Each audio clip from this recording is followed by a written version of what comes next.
Innal hamdalillah nahmaduhu wa nasta'inuhu wa nastaghfiruhu wa natubu ilayh wa na'udzu billahi min shururi anfusina wa sayyiati a'malina may yahdihillahu fala mudilla lahu wa may yudlil fala hadiyalah wa asyhadu an la ilaha illallah wahdahu la syarika lah wa asyhadu anna Muhammadan abduhu wa rasuluhu la nabiyya ba'dah. Ya ayyuhalladzina amanu taqullaha haqqa tuqatih wa la tamutunna illa wa antum muslimun. Fa inna asdaqal hadithi kitabullah wa khairal huda huda Muhammadin sallallahu alaihi wasallam wa syarrul umuri muhdatsatuha wa kullu muhdatsatin bid'ah wa kullu bid'atin dhalalah wa kullu dhalalatin finnar. Ma'asyiral muslimin, usikum wa nafsi bitaqallah faqad fazal muttaqun. Di antara ibadah yang sangat agung yang merupakan sebab utama seorang diampuni oleh Allah Subhanahu wa taala dan sebab utama seorang dimasukkan ke dalam surga adalah memaafkan orang lain yang berbuat zalim kepadanya, yang bersalah kepadanya, yang menyakiti hatinya, yang mengambil dan merebut haknya. Allah Subhanahu wa taala menyebutkan dalam banyak ayat tentang keutamaan memaafkan. Di antaranya Allah menyatakan bahwasanya mereka adalah orang-orang yang bertakwa. Kata Allah Subhanahu wa taala, "Wasari'u ila maghfiratin min rabbikum wa jannatin 'arduha as-samawati wal ardu 'iddatil muttaqin." Bersegeralah kalian menuju ampunan Allah dan menuju surga yang luasnya seluas langit dan bumi yang Allah siapkan bagi orang-orang yang bertakwa. Siapakah orang bertakwa tersebut? Kata Allah Subhanahu wa taala, "Alladzina yunfiquna fis sarra'i wad dharra'i wal kadhiminal ghaidz wal 'afina 'anil nas." Yaitu orang-orang yang senantiasa berinfak dalam kondisi lapang maupun dalam kondisi sulit, mereka tetap berinfak. Wal kadhiminal ghaidz, dan orang-orang yang meredam amarah. Wal 'afina 'anil nas, dan orang-orang yang maafkan orang lain. Demikian juga bahwasanya orang-orang yang maafkan maka mereka adalah orang-orang yang muhsinin. Kata Allah Subhanahu wa taala melanjutkan ayat tersebut, wallahu yuhibbul muhsinin. Allah mencintai orang-orang yang berbuat ihsan. Demikian juga dalam ayat yang lain kata Allah Subhanahu wa taala, fa'fu anhum wasfah innallaha yuhibbul muhsinin. Maafkanlah dan berlapang dadalah, sungguhnya Allah mencintai orang yang berbuat ihsan. Dan ihsan adalah derajat yang paling tinggi setelah Islam dan iman. Ketika Nabi SAW ditanya oleh malaikat Jibril, fa akhbirni anil ihsan, kabarkanlah kepadaku tentang al-ihsan. Maka Nabi SAW berkata, anta'budallaha ka'annaka tarahu, fa illam takun tarahu fa innahu yarak. Engkau beribadah kepada Allah seakan-akan engkau melihat Allah. Jika tidak mampu kau melihat Allah, yakinlah Allah melihatmu. Itu seorang yang meyakini bahwasanya Allah senantiasa menguasinya, Allah senantiasa menilainya, maka dia akan mudah memaafkan karena dia tahu dalam memaafkan sangat besar ganjaran yang akan Allah berikan. Demikian juga orang yang memaafkan maka akan dicintai oleh Allah Subhanahu wa taala. Karena dalam ayat tadi Allah berfirman, wallahu yuhibbul muhsinin. Allah mencintai orang-orang yang berbuat ihsan. Di antaranya adalah orang-orang yang memaafkan orang lain. Orang memaafkan orang lain, dia telah berbuat baik kepada orang yang menzaliminya tersebut. Maka ketika dia berbuat baik kepada orang lain, maka Allah pun mencintainya. Demikian juga orang yang memaafkan, maka dia lebih mudah untuk bertakwa. Allah berfirman, wa anta'fu aqrabu littaqwa, dan engkau memaafkan maka lebih dekat kepada ketakwaan. Dia lebih dekat untuk menjalankan ketaatan kepada Allah dan dia lebih dekat dari meninggalkan kemaksiatan. Berbeda dengan orang yang tidak memaafkan, maka dia mudah untuk emosi, maka dia mungkin membalas dendam dan bisa jadi pembalasannya lebih berat daripada kezaliman yang dia rasakan. Sehingga akhirnya dia bisa terjerumus dalam banyak kesalahan gara-gara ingin melampiaskan dendamnya. Berbeda kalau dia memaafkan, maka lebih dekat kepada ketakwaan. Siapa yang memaafkan, maka dia akan mendapatkan ganjaran yang besar. Kata Allah Subhanahu wa taala, wa jazaa'u sayyi'atin sayyi'atun mithluha, faman afa wa aslaha fa ajruhu 'ala Allah, innahu la yuhibbuz zalimin. Balasan keburukan setimpal dengan keburukan. Tapi barang siapa faman afa wa aslaha, siapa yang memaafkan dan berbuat kebaikan, fa ajruhu 'ala Allah, maka ganjarannya di sisi Allah Subhanahu wa taala. Ini salah satu metode untuk menjelaskan bahwasanya ganjaran besar ketika Allah mengatakan ganjarannya urusanku. Allah mengatakan fa ajruhu 'ala Allah, siapa yang maafkan maka ganjarannya di sisi Allah Subhanahu wa taala. Sama seperti ketika dalam hadis qudsi Allah Subhanahu wa taala berfirman, kullu amalin bani Adam lahu illa siyam fa innahu li wa ana ajzi bihi. Seluruh amalan anak Adam adalah untuknya kecuali puasa. Puasa adalah untukku dan aku yang akan beri ganjaran. Ketika Allah mengatakan fa ajruhu 'ala Allah, ganjarannya di sisi Allah, maka ini menunjukkan ganjaran tersebut sangat besar karena di sisi Allah Subhanahu wa taala. Di antara dalil yang menunjukkan bahwasanya memaafkan ganjarannya sangat besar yaitu Allah berfirman, "Innama yuwaffas sabiruna ajrahum bighairi hisab." Sungguhnya orang-orang yang sabar, maka mereka diberi ganjaran tanpa batas. Dan kita tahu bahwasanya memaafkan bukan hanya bersabar, tapi sabar plus. Selain dia bersabar, dia bahkan memaafkan, berbuat baik kepada orang yang berbuat zalim kepadanya. Oleh karenanya ganjarannya sangat besar, lebih daripada sekedar ganjaran bersabar. Dan di antara ganjaran orang yang memaafkan, dia diampuni oleh Allah Subhanahu wa taala. Al jaza min jinsil amal, balasan sesuai dengan perbuatan. Jika dia memaafkan, maka juga dia diampuni oleh Allah Subhanahu wa taala. Dia dimaafkan oleh Allah Subhanahu wa taala. Allah berfirman, "Wal ya'fu wal yasfahu, ala tuhibbuna ay yaghfirallahu lakum?"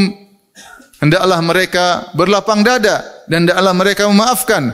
Apakah kalian suka jika kalian diampuni oleh Allah Subhanahu wa taala? Jawabannya tentu. Oleh karenanya ketika ada orang berbuat zalim kepada kita dan kita ingin diampuni oleh Allah Subhanahu wa taala, maka maafkan dia. Mungkin saja kita banyak beristighfar, mungkin saja kita banyak bertobat, tapi belum tentu istighfar kita benar, belum tentu taubat kita diterima oleh Allah Subhanahu wa taala. Masih ada sisa-sisa dosa yang menempel, mengotori tubuh kita. Ketika ada orang berbuat zalim kepada kita, saatnya kita meraih ampunan dari Allah Subhanahu wa taala. Bagaimana caranya? Kita ampuni dia, maka kita akan diampuni oleh Allah Subhanahu wa taala. Dengan mengampuni orang lain, memaafkan orang lain, maka kita diampuni oleh Allah, dicintai oleh Allah Subhanahu wa taala, mendapat ganjaran yang besar dan mendapatkan surga Allah Subhanahu wa taala. Aqulu qouli hadza, astaghfirullah li wa lakum wa li sa'iril muslimin min kulli dhanbin wa khati'ah fastaghfiruhu innahu huwal ghafurur rahim. Alhamdulillahi ala ihsanihi wa syukru lahu ala taufiqihi wa amtinanihi wa asyhadu an la ilaha illallah wahdahu la syarika lahu ta'ziman li sya'nihi wa asyhadu anna Muhammadan abduhu wa rasuluhu da'ila ridwanihi. Allahumma salli alaihi wa ala alihi wa ashabihi wa ikhwani. Ma'asyiral muslimin. Memaafkan ibadah yang sangat agung karena sangat sulit untuk dilakukan. Manusia pada dasarnya ingin membalas. Bahkan kalau bisa membalas lebih, dia akan balas dengan lebih daripada yang apa dia rasakan.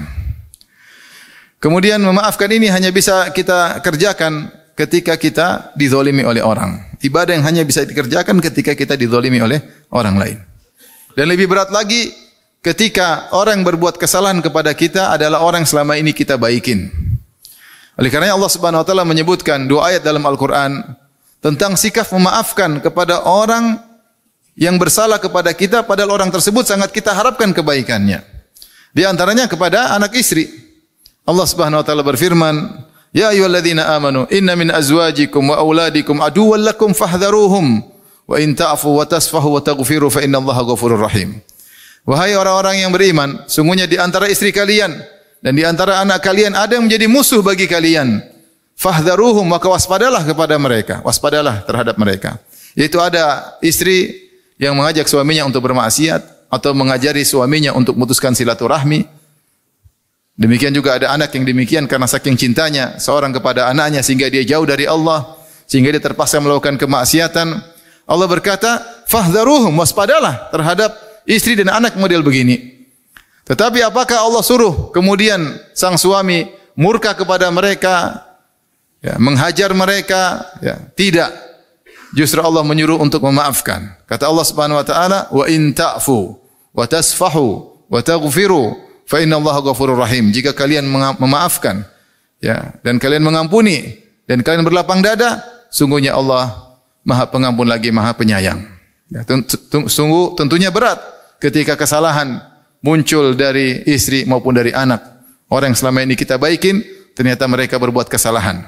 Tetapi Allah menyuruh kita untuk mengampuni, memaafkan dan berlapang dada. Demikian juga Allah sebutkan dalam ayat yang lain tentang kisah Abu Bakar As-Siddiq radhiyallahu taala anhu yang senantiasa memberi nafkah kepada sepupunya Mistah bin Utsatsah, ada yang menyebutkan dia adalah ibnu khalati As-Siddiq, yaitu dia adalah anak dari bibi Abu Bakar, yaitu sepupunya Abu Bakar As-Siddiq radhiyallahu taala anhu. Dan dia seorang yang miskin, dan selama ini Abu Bakar As-Siddiq yang mengayominya. Sampai ketika terjadi kejadian haditsatul ifk, ketika Aisyah radhiyallahu taala anha dituduh berzina, maka orang-orang munafik menyebarkan isu bahwasanya Aisyah radhiyallahu anha telah berzina dengan Safwan bin Mu'attal As-Sulami. Saking kuatnya isu tersebut, sampai ada 3 sahabat yang ikut terprovokasi, akhirnya ikut menuduh. Di antaranya Hamnah bintu Jahshin, yaitu iparnya Nabi sallallahu alaihi wasallam. Di antaranya adalah Hasan bin Thabit, penyairnya Nabi sallallahu alaihi wasallam, dan di antaranya Mistah bin Utsatsah, sepupunya Abu Bakar As-Siddiq. 3 orang ini termakan provokasi, akhirnya ikut menuduh Aisyah berzina. Akhirnya Allah turunkan 15 ayat dalam surat An-Nur. Ya, dari ayat 11 sampai ayat 26 kalau tidak salah, membela Aisyah dengan menyatakan Aisyah adalah wanita yang suci dan tidak ada kaitannya dengan zina sama sekali. Ketika turun ayat-ayat pembelaan tersebut, maka Abu Bakar pun marah. Yang dia harapkan seharusnya sepupunya, kerabatnya yang selama ini dia nafkahi, harusnya membela Aisyah. Ketika ada keluarga yang dituduh tidak-tidak, harusnya keluarga terdekat yang membela. Ini malah ikut menuduh. Akhirnya Abu Bakar pun marah. Abu Bakar mengatakan, aku tidak akan lagi beri nafkah kepada Mistah. Maka turunlah ayat dari Allah Subhanahu wa taala menegur Abu Bakar As-Siddiq. Kata Allah Subhanahu wa taala, "Wa la ya'tali ulul fadli minkum wasa'ati ay yu'tu ulil qurba wal masakin wal muhajirin fi sabilillah wal ya'fu wal yasfahu. Ala tuhibbuna ay yaghfirallahu lakum." Kata Allah Subhanahu wa taala, janganlah seorang atau mereka-mereka yang telah diberi kelapangan harta dan diberi keutamaan bersumpah untuk tidak memberi lagi nafkah kepada karib kerabat, kepada orang miskin dan kepada muhajirin fi sabilillah. Kata Allah, wal ya'fu wal yasfahu. Hendaknya mereka memaafkan dan berlapang dada.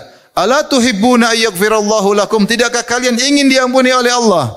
Kata Abu Bakar langsung, bala ya Rabb, tentu ya Allah, aku ingin diampuni. Maka Abu Bakar kemudian maafkan Mistah dan dia kembali memberi nafkah dan dia mengatakan, aku tidak akan melepaskan nafkah darimu selama-lamanya. Kenapa? Karena ingin diampuni oleh Allah Subhanahu wa taala. Maka seorang ketika kesalahan semakin besar dan dia semakin memaafkan, maka semakin berat, semakin besar ganjarannya dari Allah Subhanahu wa taala. Apalagi jika dia mampu untuk melampiaskan, maka semakin besar pula ganjarannya. Nabi sallallahu alaihi wasallam bersabda, "Man kadzama ghaidhahu wa huwa yaqdiru ala an yunafidhahu, da'ahu Allahu yaumal qiyamah ala ru'usil khalaiq hatta yukhayyirahu min ayyil khuri syaa." Siapa yang meredam amarahnya, padahal amarahnya sudah di puncak, tinggal dia lampiaskan. Dan dia mampu untuk melampiaskannya. Dia mampu untuk mengeksekusi kemarahannya. Kemudian dia meredamnya karena Allah Subhanahu wa taala. Apa balasannya? Da'ahu Allahu yaumal qiyamah, maka Allah akan panggil dia pada hari kiamat kelak. Ala ru'usil khalaiq, di depan manusia, dia ditenarkan, dia dipopulerkan oleh Allah Subhanahu wa taala. Karena apa? Karena dia meredam amarah, karena dia memaafkan.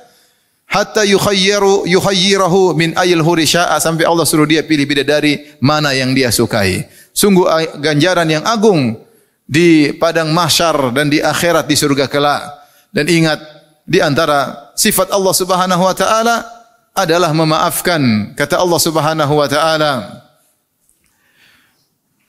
atau kata Nabi sallallahu alaihi wasallam ketika mengajarkan doa kepada Aisyah, Allahumma innaka afuwun tuhibbul afwa fa'fu anni. Ya Allah, sungguhnya Engkau adalah Maha Pengampun, Maha Pemaaf, dan Engkau mencintai pemaafan, maka maafkanlah aku. Maka seorang ketika dia memaafkan, dia meniru apa yang disukai oleh Allah, itu sifat memaafkan, maka dia akan dimaafkan oleh Allah Subhanahu wa taala. Innallaha malaikatahu yusalluna 'alan nabi ya ayyuhalladzina amanu sallu 'alaihi wa sallimu taslima.